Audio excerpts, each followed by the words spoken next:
दिल्ली के रानी झांसी मार्ग पर स्थित अंबेडकर भवन में 5 अक्टूबर 2022 दिन बुधवार प्रातः 10 बजे विशाल धम्म दीक्षा समारोह का आयोजन किया गया। समारोह का आयोजन the Buddhist society of India व जय भीम मिशन के तत्वाधान में किया गया।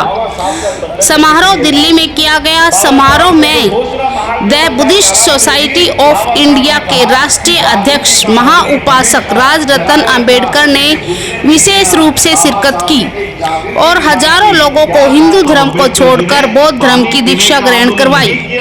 उन्होंने उपस्थित उपासकों को कहा कि बाबा साहब ने अपने जीवन में बौद्ध धर्म को ग्रहण किया था और उन्होंने कहा था कि मेरा जन्म हिंदू धर्म में हुआ है, यह मेरे बस की बात नहीं है, लेकिन मैं हिंदू धर्म में मरूंगा नहीं, यह मेरे बस की बात है।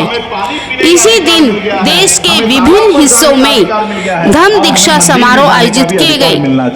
राजरतन अंबेडकर ने कहा कि इस दिन पूरे देश में धम्म दीक्षा समारोह आयोजित किया जा रहा है और लाखों लोग आज के दिन ही देश के विभिन्न हिस्सों में विशेषकर हिंदू धर्म को छोड़कर बौद्ध धर्म को अपना रहे हैं। उनका लक्ष्य एक दिन भारत को बौद्धमय बनाना है।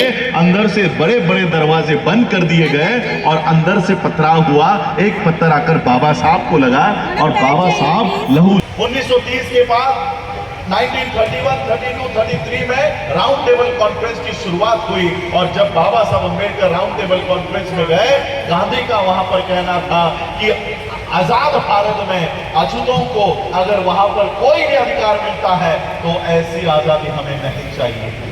गांधी का ऑफिशियल स्टेटमेंट है कि आजाद भारत में अगर अछूतों को अधिकार मिलते हैं तो हमें ऐसी आजादी नहीं चाहिए।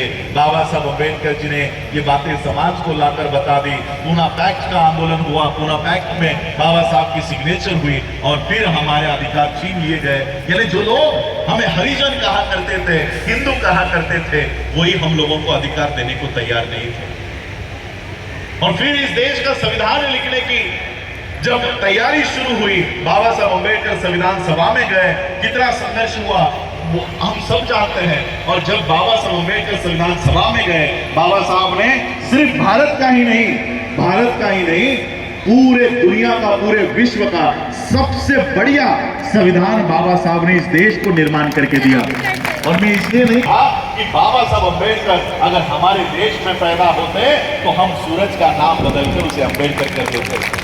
इतनी बाबा साहब अम्बेडकर जी की आज संविधान को लेकर पूरी दुनिया बाबा साहब की तारीफ करती है, लेकिन वही बाबा साहब अम्बेडकर इस देश को संविधान देते हुए कहते हैं कि ये संविधान कितना ही बढ़िया क्यों ना हो, कितना ही अच्छा क्यों ना हो, इसको चलाने वाले लोग अगर गलत हैं तो संविधान किसी काम का नहीं।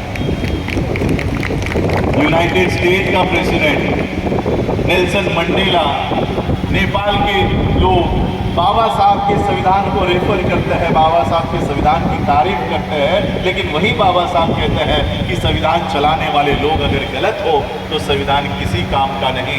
बाबा साहब को पता चल चुका था कि संविधान मैंने सबसे बढ़िया बनाया है, लेकिन जिनके हाथों में दे रहा हूं वो नालायक है, वो देश को संविधान पर नहीं चलाएंगे, देश को संविधान पर नहीं चलाएंगे। बाबा साहब अम्बेडकर जी को पूछा गया, बाबा साहब अम्बेडकर जी के ऊपर आरोप लगाया जाता है कि बाबा साहब अम्बेडकर जी ने भारत का संविधान फ्रेंच रिवॉल्यूशन से, फ्रांस से उठाया है, वहां से कॉपी किया है। बाबा साहब को ये सवाल पूछा गया, बाबा साहब ने कहा मैंने भारत का संविधान किसी फ्रेंच रिवॉल्यूशन से नहीं उठाया, मैंने भारत का संविधान बुद्ध के अनुसार तैयार किया है, बुद्ध के संदेश पर, बुद्ध के धम्म के अनुसार तैयार किया है। इसका प्रियम्बल कभी पढ़ लो। इक्वलिटी, समानता किसी धर्म में नहीं है, सिर्फ बुद्ध के धम्म में समानता है। भाईचारा कोई धर्म नहीं सिखाता, भाईचारा केवल बुद्ध का धम्म सिखाता है। और इसलिए तो ये जो प्रियम्बल है, ये पूरा प्रियम्बल संविधान किस आधार पर है, वो प्रियम्बल बुद्ध के आधार पर है। व्यवस्था खड़ी करनी होगी और बाबा साहब ने केवल अल्टरनेट व्यवस्था खड़ी करनी होगी इतनी बात नहीं रखी, बाबा साहब ने वो अल्टरनेट व्यवस्था खड़ी की और फिर बाबा साहब अम्बेडकर जी का महापरिनिर्वाण हुआ। वो अल्टरनेट व्यवस्था क्या है? बाबा साहब को पता था एक दिन इस देश में ऐसा आएगा जब इस देश का संविधान हमारे लिए इस्तेमाल में लाना बंद किया जाएगा, इस देश के संविधान में लिखा हुआ रिजर्वेशन खत्म किया जाएगा, एजुकेशन खत्म किया जाएगा, तब मेरे देश के लोग मेरे अनुयायी कहां जाएंगे। और इसलिए बाबा साहब अम्बेडकर जी की स्वास्थ्य भी ठीक नहीं था। 1956 में बाबा साहब ने बौद्ध धर्म की दीक्षा लेने का निर्णय ले लिया। बाबा साहब के कार्यकर्ताओं ने बाबा साहब से कहा कि बाबा साहब अगले साल इलेक्शंस है, अगर आप आज बौद्ध धर्म की दीक्षा लेते हो तो 1957 में आपको हिंदुओं के वोट नहीं मिलेंगे। आप आपका दीक्षा का कार्यक्रम 1 साल रोकिए, उसके बाद बौद्ध धर्म की दीक्षा लीजिए। बाबा साहब ने कहा तुम लोगों में से कोई भी अगर मेरे साथ नहीं आया, मुझे किसी की जरूरत नहीं है, मैं अकेला जाकर बुद्ध की शरण में जाऊंगा, मैं अकेला जाऊंगा। और फिर बाबा साहब अम्बेडकर जी ने अशोका विजयादशमी 14 अक्टूबर 1956 को बौद्ध धर्म की दीक्षा ली। उस दीक्षा के पीछे एक संदेश है कि इस देश का संविधान अगर आपके मदद के लिए, आपकी सहायता के लिए इस्तेमाल में नहीं लाया जाता तो ये बुद्ध आपकी रक्षा करेगा, ये बुद्ध आपके पीछे खड़ा हो जाएगा, डट कर खड़ा होगा। हम आज भी बाबा साहब के आदेश पर और संदेश को हम जान नहीं पाए हैं। आज भी जैसे हमारे भंडारी साहब ने कहा, हमारे बुद्धिस्ट सोसाइटी ऑफ इंडिया के दिल्ली स्टेट प्रेसिडेंट